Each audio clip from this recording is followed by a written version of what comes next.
Now we're going to go get the pattern that's not on my pattern pad, so I'm going to go load it.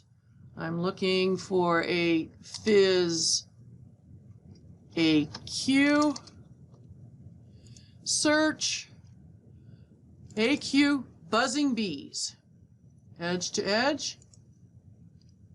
We're going to pull that onto our pattern, and as it describes, we're going to make it 11 inches tall.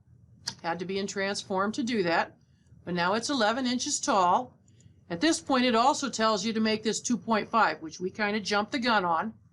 We made it 2.5 because that's the approximate size of this bee. So that if you're going to put another object in here, whatever object you create, either if you want to see it bigger, make this taller, but in this case, we're going to leave it at 11, and 2.5 is a good size for our mitten.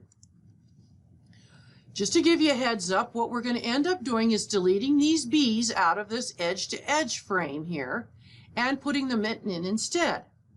So one of the things we're going to do to help us remember which position, because this is an edge-to-edge where they're all going different directions. It's not directional. So we're going to copy our mitten 3 times over here on the left. Then I'll just highlight them all and copy them and put them on the right. Then in my transform, I'm going to make sure I got maximum rotation here and simply position your bees. Simply position your mittens to have the angle that the bee originally had. So this one goes with this one's going with that one. This one's going to turn around slightly like that. This one is nearly upside down, close to it. This one's slightly to the right. And this one's nearly upside down. Okay, seems like a strange thing to do here, but it really will help to know where these go and how they're positioned once these bees are no longer there. So speaking of no longer there, let's get rid of the bees.